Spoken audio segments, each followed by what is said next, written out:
So, good morning, everyone. It's a great honor to welcome Mr. Boyne at our school today.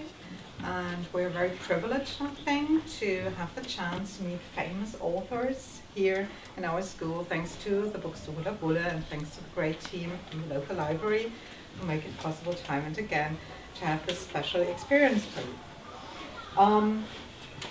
Just before I forget about it, it will be a shortened reading today because of some issues, so it will only last about half an hour, so you can really be concentrated. John Boyne has not only won the Buxtehuder Bullen, but many international awards. He's a very prolific writer.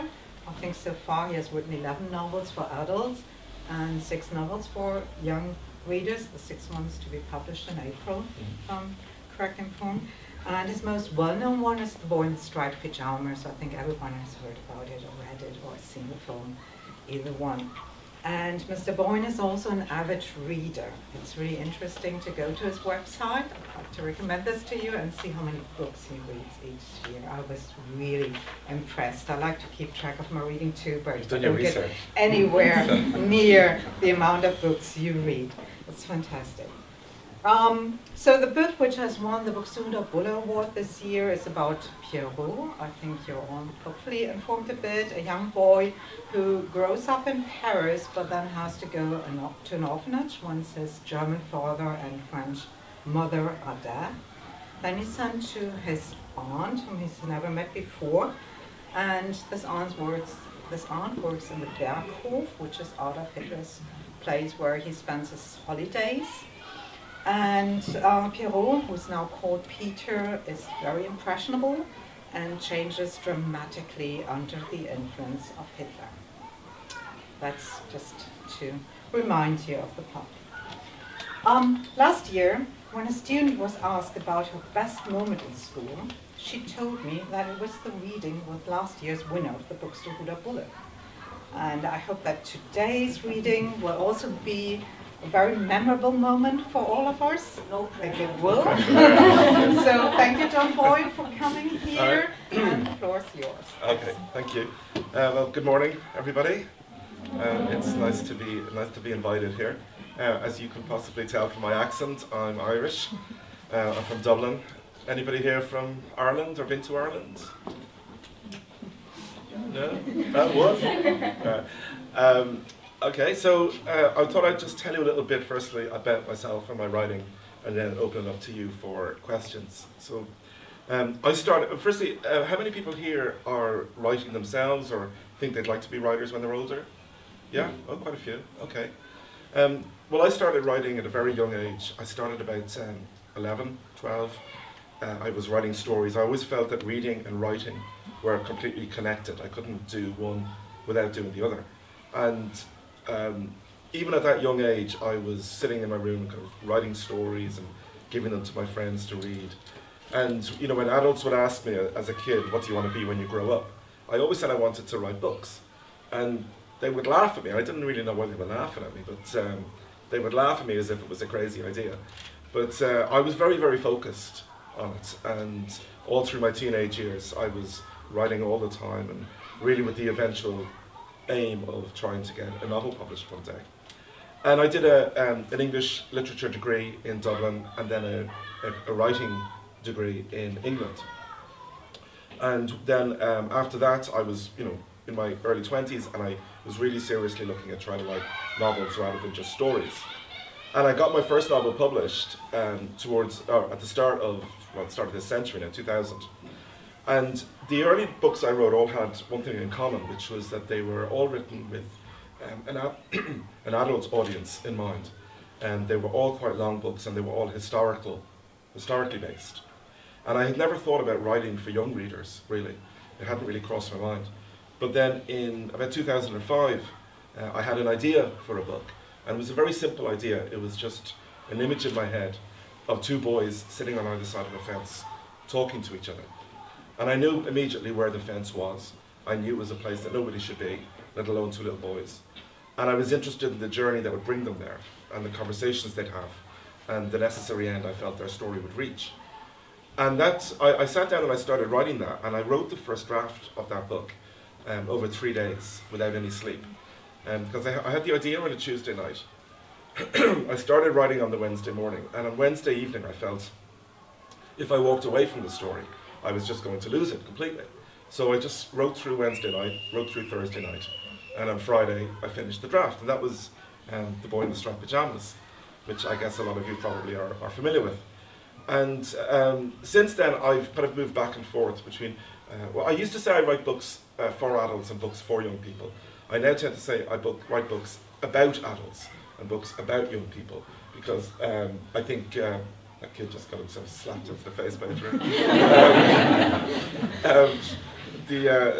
I think the books that I write for, like with adults at the centre of them, can be read by young people your age, and the books I write like this with young people at the centre of them can be read by adults like your age.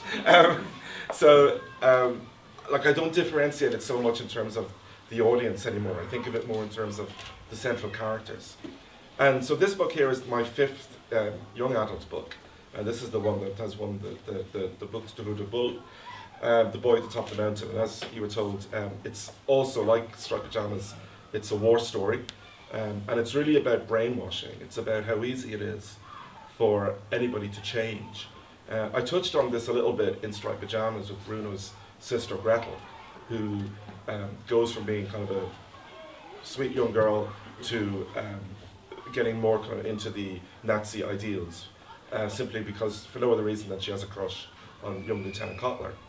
And in this I wanted to write specifically about that idea, about how easy it is for any of us. You know, I think sometimes nowadays we would all say if we had been back in those times, we would never have done those things.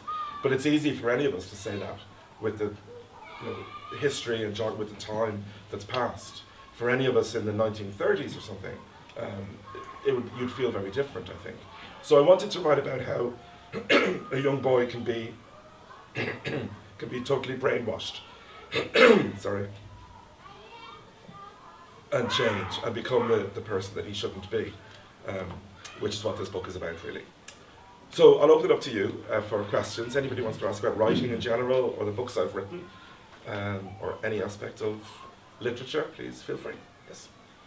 While reading the book, I was struggling with the protagonist hero. It's not possible to feel solidarity with him, so it was a new experience for me not to identify with the main character. So was it your intention to have this kind of struggle in my books? Yeah, it was. All the books I've written previously with young characters at the centre, those characters tend to be likeable, so the reader is always on their side. With this character, I knew he was going to do some pretty awful things as the novel progressed. But what I tried to do was set it out at the start, because it takes place over 6 or 7 years, that at the start we would have a couple of chapters where we would see who Pierrot is as a kid, and that he's a nice, thoughtful, generous little boy. And it's only as he gets a little older, and as he gets to the top of the mountain and becomes under the influence of Hitler, that he starts to change. So what I hoped was that the reader would then, while they wouldn't be approving of anything that he did, that you would be hoping that he would be able to find inside himself the goodness that was there at the start. So it was tricky to do, because you do need the reader to be on the side of the character, for sure. You don't want them to hate him, but you want them also to just hope that they rediscover themselves. And at the end of the book, that's what he has to do. Do you keep to a strict schedule every day? I do in general. When I'm not traveling, you see, you have to be, I think, very disciplined if you're a writer. You don't have to wait until inspiration strikes. And what I try to do is work a regular work day. So, for everyone here, the alarm clock goes off in the morning. You don't think, will I bother going to work, or will I bother going to school? Well, maybe you think that, I don't know. But in general, you probably just get up and you say, right, it's time to get up. And I do the same. I think people sometimes feel, like my friends at home would say to me, because I work from home, they'll say, like, do you not just sleep in till 11 and then, watch TV and things? And you don't, because it's, firstly, I've been doing it a long time. It's been 20 years of it.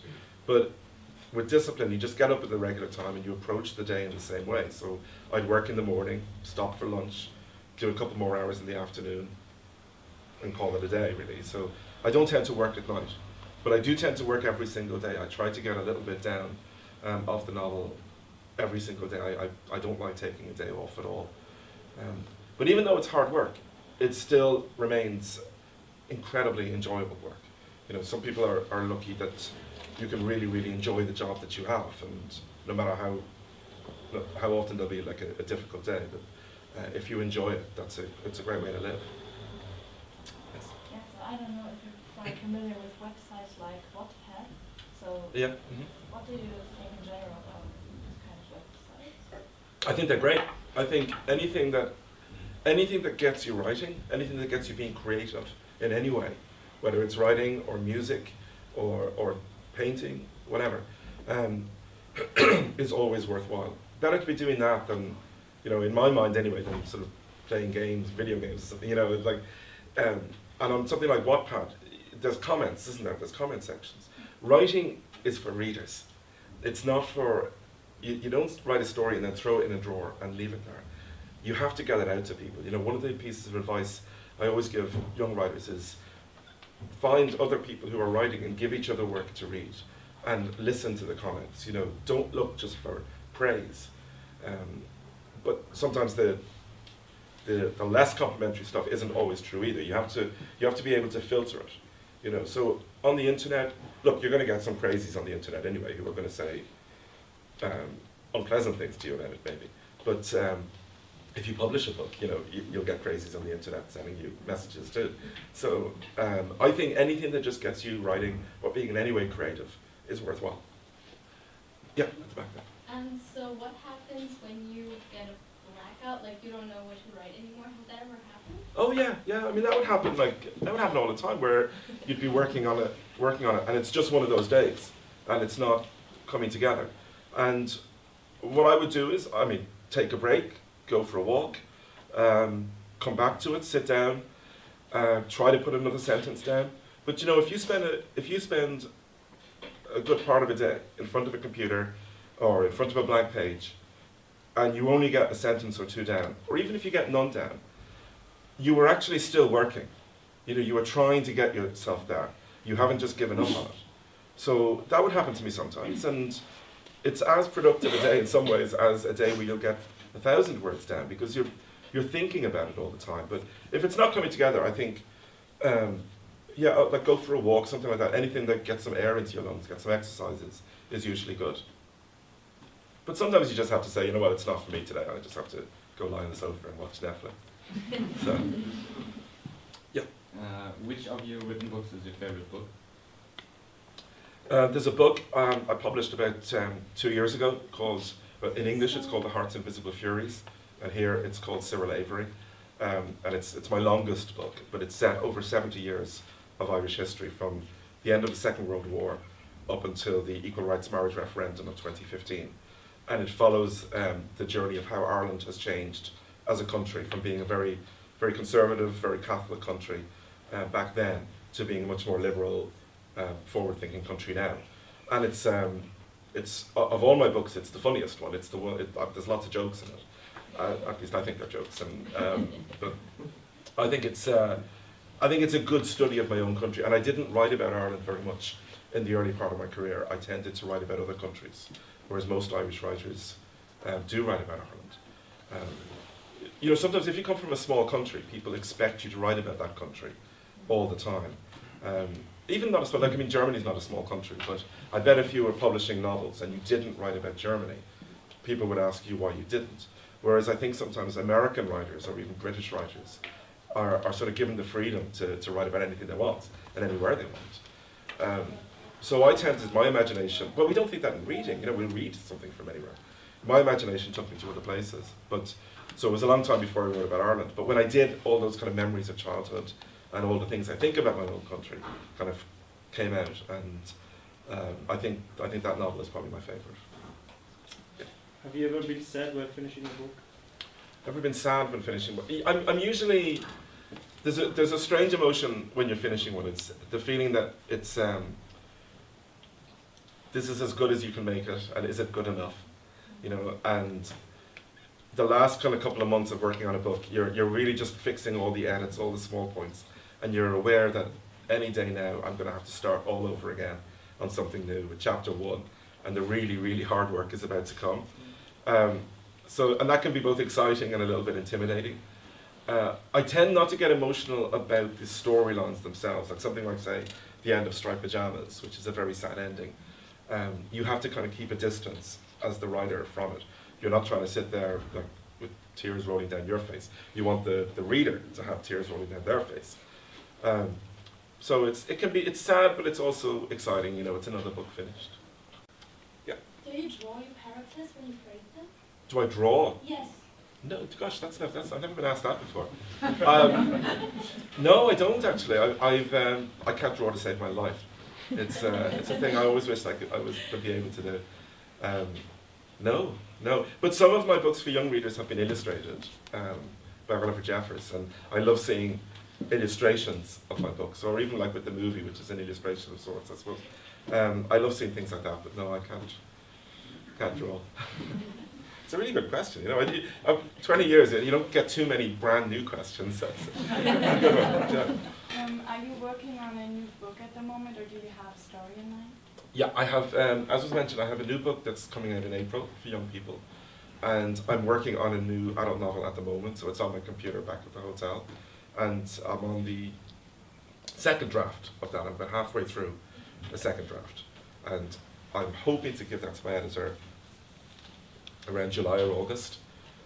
I know he's kind of scheduled it tentatively for next February, so I need to kind of push it along a little bit more, shall we say. But yeah, so I have that on the go at the moment. Yeah, little glasses. Did you ever regret something after, or in your book, after publishing it? Oh, that's a good one as well. Did I ever regret something? Yeah, there was one thing I often regretted, actually, and it's actually in Boyne, the Striped Pajamas.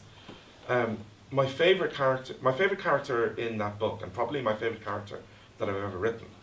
I don't know if you can guess who it is in that book. It's Bruno's grandmother.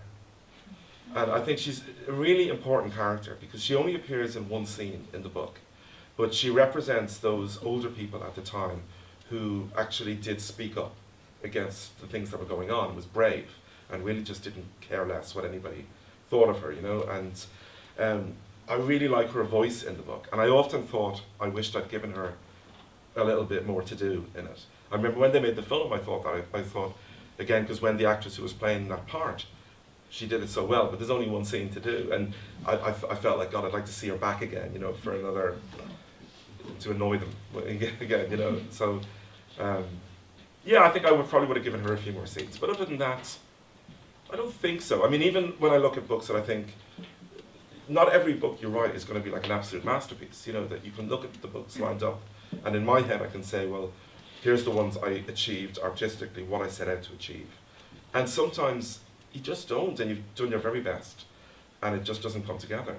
And that's okay, I think. You can't get it absolutely right all the time, but in the course of a career, you want to get it, you know, as often as possible. So even things that didn't work in a book, I'd say, well, that was just part of who I was then. That's the book I was writing, it's the writer I was, and you learn from it and move on. Yep. Did you ever think about doing anything else? Yes. Writing books or work? Yeah, I wanted to be a male model. It wasn't working out for me. So I didn't really think about doing anything else. No, this was my only real goal. If it hadn't worked out, I think I would have liked to have still done something creative. I would have liked to have been an editor maybe, or maybe something in music, or maybe something in acting or something. But it would have had to have been in something like that, something creative. Yes. What do you like to read? Oh, I mean, I read anything really. I mean, I keep up to date with all kind of new novels that are coming out. A lot of my friends are writers, you know, because I travel a lot. I do a lot of festivals, and a good portion of my friends are novelists, so I have to read their books, and if I'm sharing a stage with someone, then I have to read theirs, and so on. So I try to kind of keep up with that in order to be part of the conversation. And I try to kind of always have kind of a classic on the go, something I've never read before. At the moment I'm reading Travels with My Aunt by Graham Greene. And other than that, you know, whatever's in the news, whatever people are talking about, there's not much I won't read. I'm not a big sci-fi guy, I have to say. Other than that, I'm not a big sci-fi guy. But although I like sci-fi movies, so I don't know why I don't like sci-fi books. But yeah, I'll kind of read anything, to be honest. Yeah. So now in general, which is the most important mistake to avoid when writing? The most important mistake Yeah. to avoid? Maybe taking time off. When if you've had, say, a good 6 days in a row and then you stop, then you don't know when you're going to go back to it. That's a mistake. Not reading is a mistake, even though it's not to do with the actual writing. There are so many people who say they want to write and they're not reading. You know, you should be reading more than you're writing. You should be, you know, you learn so much. I mean, firstly, you know, reading is great. You know, those stories are always going to be wonderful, but you learn so much from reading. You learn about writing, you learn about the craft of it. You learn what you like and what you don't like, how to build characters, how to build stories. So it's a mistake, I think, to think that you can do that without that background knowledge. Yeah. How do you develop your own writing style? I mean, it's an important question here for those of us who want to write something. Well, when I was your age, and even, you know, for another sort of 5, 6, 7 years, I'd say after that, one thing I was doing was I was too much of a mimic. You know, I was imitating the writers that I liked. And so I would write a story that was kind of like what I would consider my J.D. Salinger story or something, you know. And it was, I'd been reading somebody's work and I was pretty good at sort of imitating their style. And eventually, of course, you have to get rid of that entirely and you have to find your own voice, to find your own style. I don't know how you do it other than just writing all the time, you know, and recognizing when you are imitating other people and being really cruel with yourself on it, making sure you take out all that stuff until you just have what's you left on the page. But I don't think there's any trick to it other than just constantly doing it until you know, eventually you'll find a story or an idea that will come to you that hasn't been written about before, and that you'll know you're the only person who can write that, and you have an insight into it that no one else will have, and that's the really exciting moment. I'm afraid time's already Oh, up, okay. incredibly. So first of all, let us thank Mr. Boyne for answering all your questions.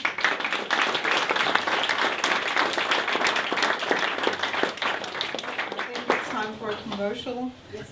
So Mrs. Mensching wanted to say something. Ja. Ja, hallo, ich bin Ulrike Mensching von der Stadtbibliothek, organisiere die ganzen Tage für John Boyne mit und heute Abend lade ich euch noch ganz herzlich ein. Da wird er den berühmten, großartigen Buxtehuder Bullen entgegennehmen. Das ist der 47., den die Stadt Buxtehude verleiht dieses Jahr. Und wenn ihr das erleben wollt, es ist sehr eindrucksvoll, dann nehmt euch gerne so eine Einladung mit. Das findet heute Abend um 19 Uhr statt, hier auf eurer eigenen Halle-Parken-Bühne. Und es sind noch Plätze frei. Also nehmt euch gerne so eine Einladungskarte mit und schaut euch das mal an. Und wenn ihr mehr über den Buxtehuder Bullen und den Preis wissen wollt, wie das funktioniert, also sind ja auch einige aus der Jury hier im Raum, habe schon mehrere gesehen, sowohl Erwachsene als auch Jugendliche, dann nehmt euch gerne so eine Broschüre mit, da haben wir auch genug von. Und wenn ihr jetzt Lust bekommen habt, im nächsten Jahr selber mitzuentscheiden und ganz viel zu lesen, hier ist ein Anmeldeformular, ihr könnt auch Teil der Jury werden, das wird gelost, die Entscheidung steht noch nicht fest. Und wenn euch das Papier jetzt ein bisschen zu oldschool ist, könnt ihr euch auch online über die Homepage des Buxtehuder Bullen bewerben. Would you sign? Oh, sure, yeah, yeah. Also wer noch seine Bücher signieren lassen möchte, wer noch was dabei hat, kann beim Rausgehen gerne bei John vorbeigehen und sich nochmal eine Unterschrift abgeben. Also vielen Dank fürs Zuhören, tut mir leid, dass das kürzer geworden ist, aber es soll noch mehr schwierig sein. Okay,